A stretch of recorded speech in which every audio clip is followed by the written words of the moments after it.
Hello and welcome.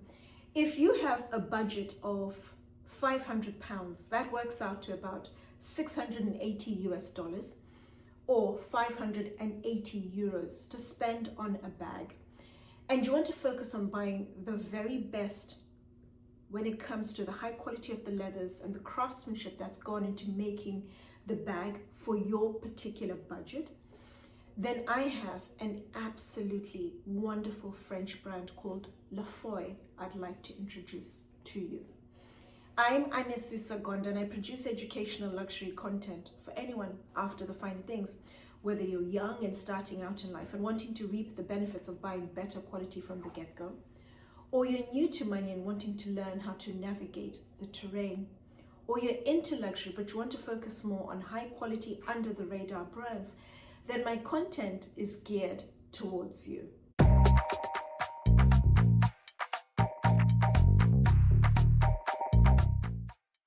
Larfeuille is a Parisian-based brand. They have one boutique in the 3rd arrondissement in Le Marais and a number of concessions and various concept stores dotted around the world in New York, Japan, Italy, and Belgium. And they're considering opening another boutique, possibly in France, somewhere other than Paris, or possibly further afield. Larfeuille means a wallet in Lushabem, which is Parisian butcher's slang. The brand was started in 2020, and it's privately owned and run by Jerome Auriac, together with his son, and a close group of associates with extensive experience within the leather goods, the luxury, the fashion space. It's a brand that's been sitting on my radar for over 6 months, and I was waiting for the perfect moment to introduce the brand to you, and now seemed the right moment considering recent conversations off the back of chatter regarding certain aspirational brands that were claiming to craft their products in their home country. But what was actually happening was they were crafting just a very small component of the product, and then the majority was completed overseas in China, Turkey, Hungary, for example. But Larfeuille is truly, proudly, confidently, and entirely a made in France brand. The products are designed in France, they are made in France, it's French owned, and all of the inputs are French. So the linen thread, the hardware, and the leather, it's all French.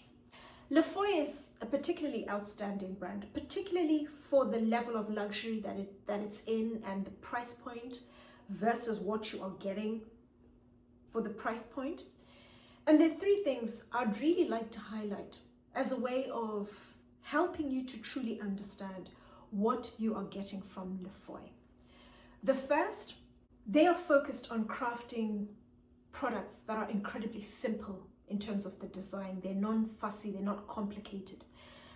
They're focused on products that are useful, that are functional, and their products are made to last. So the emphasis is on using incredibly high quality leathers coupled with phenomenal craftsmanship to ensure that they're crafting products that will stand the test of time, products that are heirloom quality.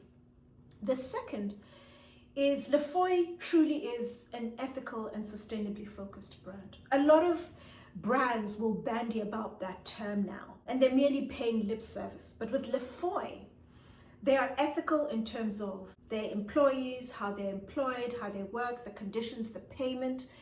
Sustainable in terms of the materials that they're using. They're starting off with the very best quality.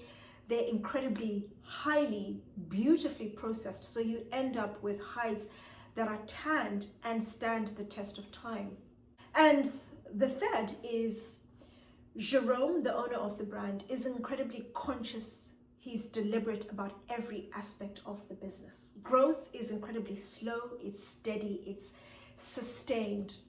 And the emphasis for him is on ensuring that as the brand grows, they're still able to ensure they're getting the same high quality leathers consistently. They maintain the consistency when it comes to the production and the high level of service that they're providing.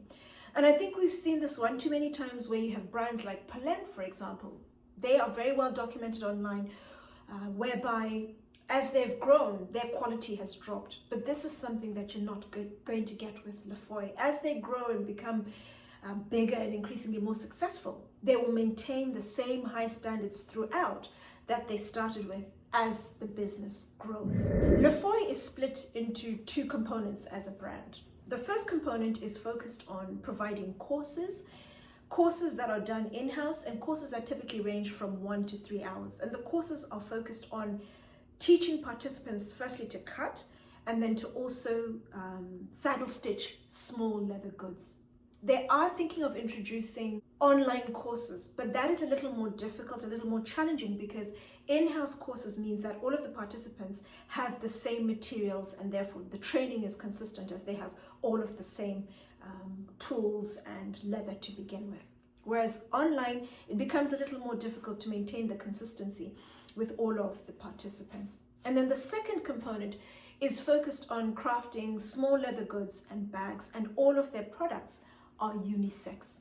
From a price point of view, Larfeuille sits between two levels of luxury. The first two, top end of everyday level of luxury, and the bottom end of affordable level of luxury. Their small leather goods are priced between 50 euros going up to 100 euros, and their bags are priced between 150 euros going up to the most expensive bag, which is 550 euros. But from a quality and craftsmanship point of view, Larfeuille sits very comfortably within premium core level of luxury. I'm going to attach above a video where I talk in detail about the different levels of luxury. If you haven't watched it, please watch that video, because it'll really help you to better understand my content and also the terminology that I use. A good number of the aspirational brands, think of Fendi, Prada, Givenchy, Gucci, for example, are located within premium core level of luxury. But Larfeuille is offering an incredibly high quality of leather called Ingrassato. It's full grain, vegetal tanned, absolutely exquisite leather that some of the aspirational brands should actually be using at an absolute minimum, and they're not. They're using a lower grade of leather. And they're also offering craftsmanship that's absolutely exceptional. Every single one of their products is saddle stitched. Very few of the aspirational brands saddle stitch anything. The only brand that immediately comes to mind is Hermes, and they saddle stitch just components of the Birkin and the Kelly, not the entire bag. And so very few aspirational brands offer saddle stitching, which is a lot more time consuming, it's stronger, it's a lot more durable in the long run. With saddle stitching, there's a knot around, you secure every single stitch. So if the stitch unravels, you lose just the stitch. Whereas machine stitching, which is what all of the aspirational brands pretty much use, if you lose one stitch, depending on the reinforcement, you potentially will open up the whole line. With Larfeuille, you're getting absolutely outstanding quality of materials that are used to craft all of their products. You're getting phenomenal craftsmanship, and you're also getting exclusivity with their products. The leather that they use, there's one type, is called Ingrassato. And Jerome specifically chose it because he liked the look, the feel, and the way it ages. It patinas absolutely beautifully over time. It's a structured leather. You need structured leather for saddle stitching, but it will soften with time. And the true testament to the Ingrassato is the inside of the leather. It's the original inside of the leather, because it's so beautiful. The high quality of the hides have been tanned to absolute perfection, and therefore you end up with an absolutely beautiful inside lining to the leather that's not fluffy, that doesn't split, that doesn't crumble. And even when you split the leather into twos or three ways, the leather, the inside, is still absolutely beautiful. The leather that they use is full grain, it's vegetal tanned, it's a leather called Ingrassato. It originates from hides that come from a selection of breeds of cattle that originate from either Brittany or Normandy. And the particular breeds are chosen for the incredibly thick and robust hides that they provide. And the cows are slaughtered primarily for the meat industry. They are raised in incredibly lush pastures, so their meat is flavorful, it is well marbled. And then the hides are thick, they're robust, they're incredibly good quality. And they're then transported off to the north of Italy to Tuscany, and they are tanned to absolute perfection. And you end up with absolutely exquisite leathers, which is what Larfeuille used to craft all of their products. Just one type, ingrassato, and an absolutely outstanding leather. Their hardware, they're focused on hardware that's very discreet, it's minimal, it's good quality, it's well made, it's French hardware. And you do have the option to either include hardware when you order or not have hardware, but it's discreet, it's minimal, there isn't any logo details on any of their products.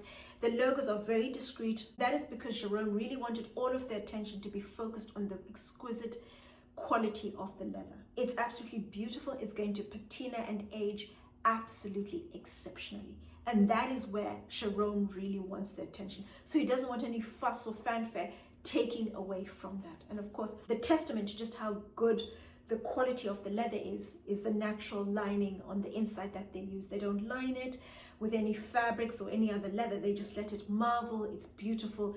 It stands the test of time. But of course, they also use linen thread to stitch all of the bags. The craftsmanship, every single product is saddle stitched, as I've mentioned. Very few aspirational brands will saddle stitch anything at all. Saddle stitching is fantastic because it's stronger, it's a lot more durable in the long run. If it does unravel, it's just the one stitch and it can be repaired very easily. Jerome swears by the high quality of the leathers, and therefore the brand will repair any issues with the stitching. All you have to do is pay for the postage to send it back, and they will repair all of the stitching free of charge, because they absolutely believe in the supreme quality of their leathers, and that will stand the test of time, and therefore it's worth repairing the stitching. But if you do have other issues, you do happen to tear or damage the bag, they will try and help, but there will possibly be a small charge incurred. In terms of exclusivity, the brand really encourage customization, really personalizing the bag and making it your own. You can customize the color, the hardware, and the handles, or whether or not you have the handles, and also the length of the handles. Leather is vegetal tanned, as I've mentioned. I'm going to attach a video above where I talk about vegetal tanning versus chrome tanning, the pros and cons, and what it really means. And with the vegetal tanned leather, you have a limited selection of colors, but it's still a fairly decent selection of colors, and you can choose the color that you would like. So you have the option to really personalize and make the bag your own, with your own seal, your own style, your own designs. The brand's bags are split into 3 different ranges, and within each range there are different styles. The first range is their core range. It's the range that actually helped to put Larfeuille on the map. It raised the profile of the brand. It's a range called Leathercraft, and the core style is a paper bag. Every single style that comes under the Leathercraft range originates from the paper bag, and it's variations of the brown paper bag. Either the quintessential design with the raw jagged edges, or you can have the edges turned in. You can also add handles in different colors, different lengths. You can also add hardware, whether you want to be able to close the bag, or have the ability to just leave the bag wide open. It's a really interesting design.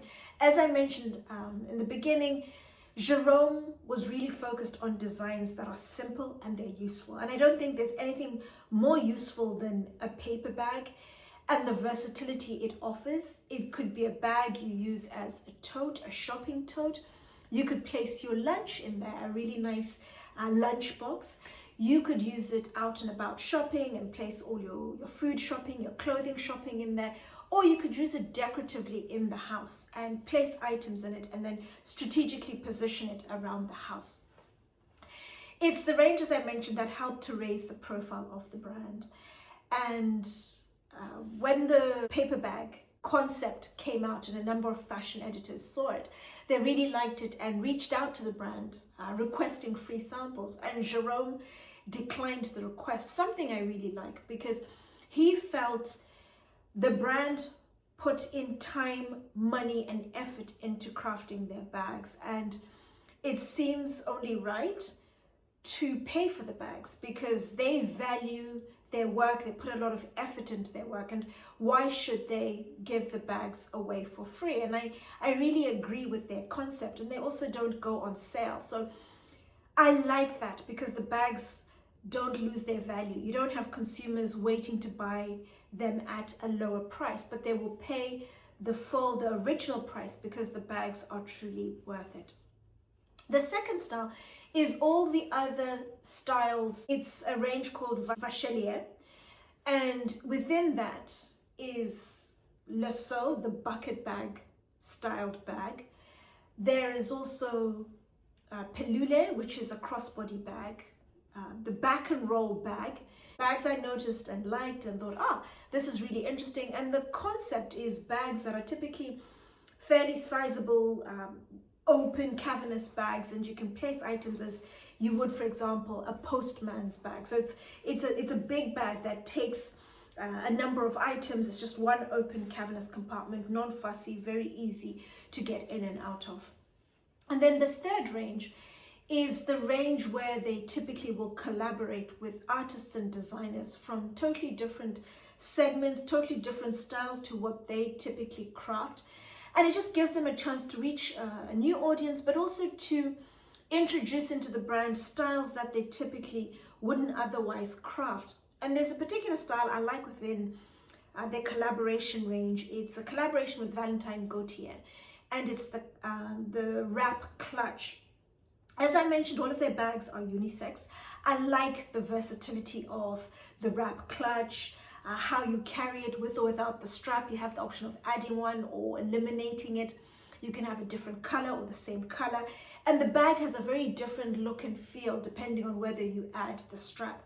It's great because you can carry it as a running around bag, either across the shoulder or, as I have, across your waist as a belt bag. And then in the evening, remove the strap and then carry it as a clutch. And it's just a really funky clutch. You can dress up, you can dress down, and the beauty of it is it's versatile. Men or women can very comfortably and confidently rock their styles. I reached out to Jerome last week. By the time this video goes out, I think it'll actually go out the week I'm in Paris. And I reached out to him saying, I think I want to come in and order a bag.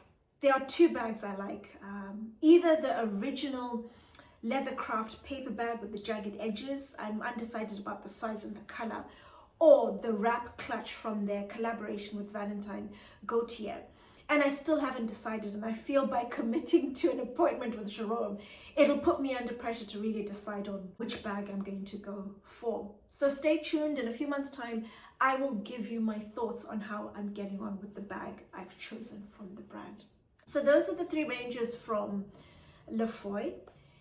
It's an absolutely delightful brand. I really like the way they've coupled exceptional leathers with absolutely outstanding craftsmanship. I really look forward to seeing what the future holds for Larfeuille, and it's a brand I'm going to be paying a lot of attention to. Any thoughts, any questions, as always, let me know in the comment section down below.